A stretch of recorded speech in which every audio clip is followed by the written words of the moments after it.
నాకు school magazine కోసం ఒక మంచి కథ కావాలి. కథలు నా దగ్గర ఎక్కడుంటాయిరా? ప్లీజ్. మీ నాన్న రోజు కోర్టులో జడ్జికి బోల్డ్ అని కథలు చెప్తారు. క్లయింట్ దగ్గర ఎంత కమిషన్ నొక్కేసావయ్యా అని అడగగానే అయ్యో నాకేమిస్తానండి అని మన బాబు చెప్తారు చూసావు, అవి కథలంటే. ఆదివారం నాడు కాలేజ్ ఏంటి అని మీ నాన్నగారు అడగగానే ప్రైవేట్ క్లాస్ కదా డాడీ అని మొదలెట్టి అందుకే కంపల్సరీ వెళ్ళాలి అని పూర్తి చేస్తాయి. ఆ మధ్యలో ఉండేది అద్భుతమైన కథ. అది మాలాంటి వాళ్ళు కాదు, వెళ్ళి మీ రెండో ఒకరు అడుగు ఎరగదీస్తాయి. నేను పార్టీకి వెళ్ళాలి, ఒకసారి డ్రెస్ ఇస్తావా అని అడిగితే అర్రే ఎక్కడ పెట్టానో మర్చిపోయానే అని అక్క చెప్తుంది చూసావా, అవిరా గ్రేట్ స్టోరీస్ అంటే. వెళ్ళిదాన్ని అడుగు. కథలంటే బాగా ఖాళీగా ఉన్నోళ్ళు చెప్తారా, మన ఇంట్లో అంతా గోళ్లు గిల్లుకుంటూ కూర్చున్న వాళ్ళెవరున్నారు? రాఘవా, మా తమ్ముడికి స్కూల్ మ్యాగజైన్ కోసం కథ కావాలంట, చెప్తావా? నేనా? ప్లీజ్. ఒక క్యూట్ ఫ్యామిలీ, అమ్మ నాన్న అక్క చెల్లి. ఈ అక్క ఒక అబ్బాయిని లవ్ చేసింది, కానీ ఆ అబ్బాయికి చెల్లికి కెమిస్ట్రీ కుదిరేసింది. ఇప్పుడు ఈ చెల్లెలు ఇంకో వేరే ఎవరితోనో ఫిజికల్ గా ఇన్వాల్వ్ అయిపోయింది. రాఘవా, కెమిస్ట్రీ ఫిజిక్స్ లేకుండా కథ చెప్పలేవా? ఏదైనా కథ చెప్తే మనదే ఉండాలి. మనది. చోటు ఒక కథ చెప్తా, రాసుకో.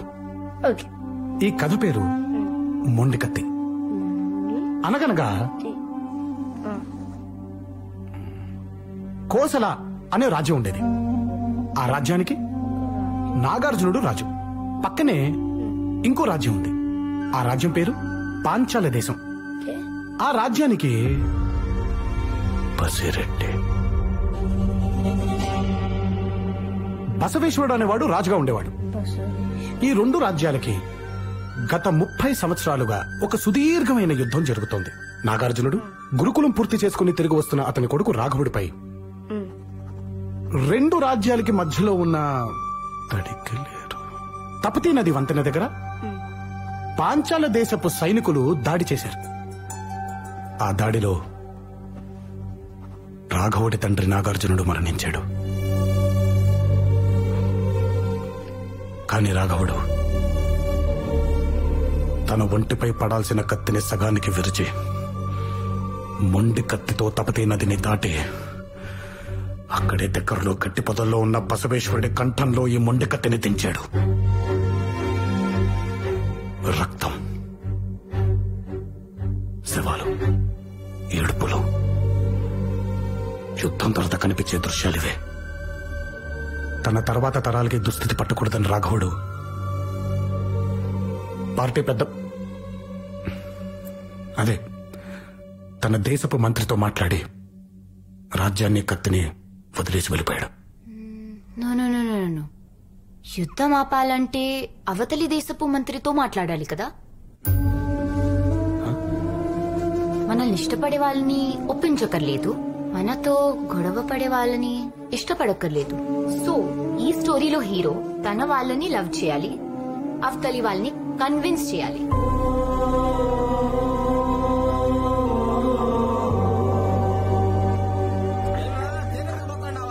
చెక్ పోస్ట్ కాడ కాబెట్టుకుని ఉన్నారు పోలీసు వాళ్ళు. నేనేమన్నా అంత లేసుగా సిక్తానా? వాళ్ళ కండుగా పెట్టబాలో నాకు మంచిగా తెలిసిలే అప్ప.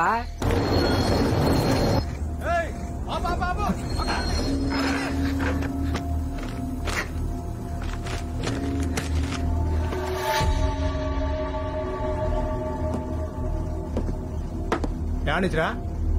బుక్కరేసి వంతులు ఏముండదు నీ కాడ? జొన్నకంకులు సారా?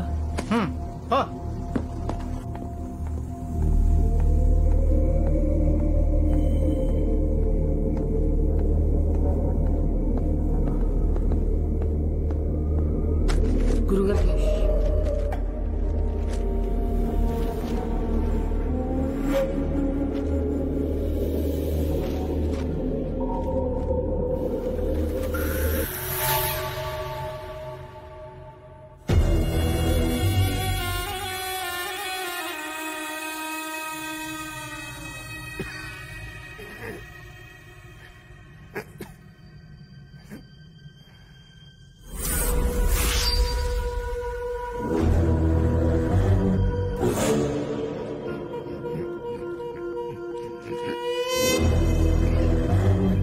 బాలరెడ్డి అయ్యా అయ్యా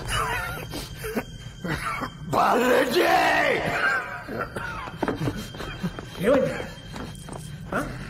ఏమైంది ఆయన? పసివాముల నుంచి యంగముని సిద్ధప్ప,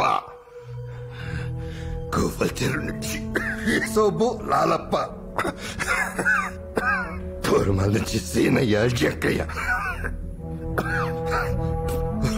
పాండవ నుంచి హుసేన్ పీరావు గౌస్పషర్ రావాలా. వీళ్ళంతా ఏంటికి నాయనా? నారప్పరెడ్డి కొడుకు గొంతు కొల్చాలా. యాడుండాడు నాయనా? ఈడు కావాలా? ఈడికి మనకు తెలుసు. వానికి చెప్పిన నారప్పరెడ్డి కొడుకు ఆడ తెలుసు. అసోడికి ఇంతమంది ఏంటికి నాయనా? వీని పట్టుకోగానే వాడు బయటపడతాడు బాలరెడ్డి. ఏం మనం చాలమా? ఆ రోజు 50 మంది ఉన్నాం. చాలావా? వాడు కత్తి తీరని ఒళ్ళు లేదు, తెచ్చినోడిని మనిషి లేడు. ఆ బుద్ధివాడిని చూస్తా అంటే సావు సొక్క లేకుండా తిరగన్నట్టు బాలరెడ్డి. అందుకే తరికేరు కాడ వాడి ఉమ్మలో సోనాళ్ళు కావాలా. వాడిని గుర్తుపట్టడానికి ఓపడం, మొట్ట పెట్టడానికి వాళ్ళు కావాలా.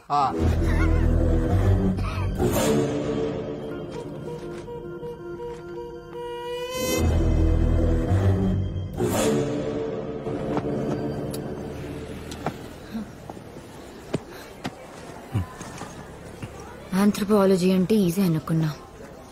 కాదు, ఇది బయాలజీకి బాబు, సైకాలజీకి మొగుడు. మొగుడిని నేను చేస్తాడులే, ఆడతో ఒంట్లతో ఇచ్చేస్తావుగా. ఈవినింగ్ గుర్తు చేయి, నవ్వుతాను. రాఘవ, నా స్పెషలైజేషన్ ఎథ్నోసెంట్రిక్ స్ట్రగుల్స్. అర్థం కాలేదు కదా? అడుగు. అలా క్యూట్ గా చూడకు. ఫ్యాక్షనిజం అని విన్నావా? ఊళ్ళకు ఊళ్ళు నరికేసుకుంటారు. అలాంటి ఫ్యాక్షనిజం ఉన్న ఊరెళ్ళాలి, అక్కడ జనాన్ని ఇంటర్వ్యూ చేయాలి, ఒక డాక్యుమెంటరీ తీయాలి. ఇవన్నీ 1 month లో సబ్మిట్ చేయాలి. I have a solution. Pomodoro. Pomodoro అర్థం కాలేదు కదా? అడుగు, అలా క్యూట్ గా చూడకు. పొమడోరు ఇటాలియన్ లాంగ్వేజ్ లో టొమాటో. ఇదొక టైం మేనేజ్మెంట్ టెక్నిక్. 25 నిమిషాలు తర్వాత అలారం ముగ్గుద్ది. ఈ 25 నిమిషాలు అటు ఇటు చూడకుండా కంప్లీట్ ఫోకస్ తో ఏం చదవాలి, ఎప్పుడు చదవాలి, ఈ డాక్యుమెంటరీ తీయడానికి ఎక్కడికి వెళ్ళాలి ప్లాన్ చేయి. ప్లాన్ చేస్తే సరిపోదు, రాయి.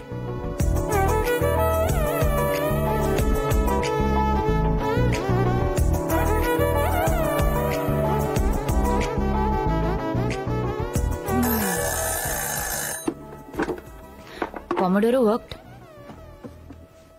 ఏం చదువుకున్నావు నువ్వు? ఆంథ్రోపాలజీ అయితే కాదు.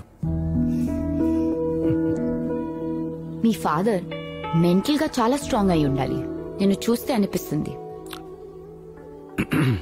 యు నో వాట్, మా నాన్నకు సిగ్గు ఎక్కువ. నిజం? ఎప్పుడన్నా మూడొస్తే మా అమ్మ గోరింటాకు పెట్టేవాడు. నెక్స్ట్ బయటికి వెళ్తే ఏం రెడీ చేతులు ఎర్రంగా గందినాయని ఎవరైనా అడిగితే, లేదు కొరుకారంతో బొమ్మ తినాలే అమ్మే, చేతులు సరిగ్గా గడుక్కోలే అనబద్దం చెప్పాడు. ఏంది రెడ్డి, నీదే ఊరు? ఈ ఊరు కాదులే అమ్మాయి.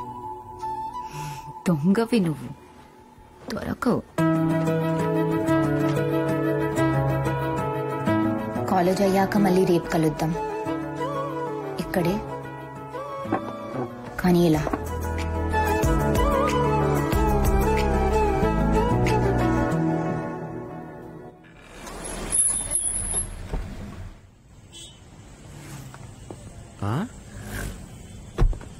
ఇక్కడ పేరేంటండి సార్? కాలేజ్ అటు, ఇటు స్కూలు. రేపు పెళ్ళే పిల్లలు పుట్టాక వెళ్తారు కానీ. దానికంటే ముందు ప్రేమ పుట్టాలి నీలంబర్ గారు.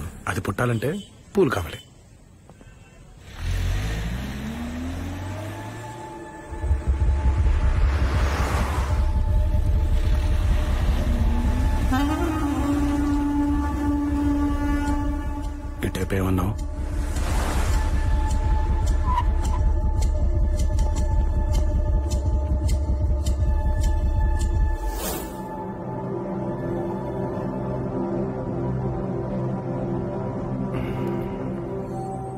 6th సి ఎక్కడ? వెనక బ్లాక్ లో.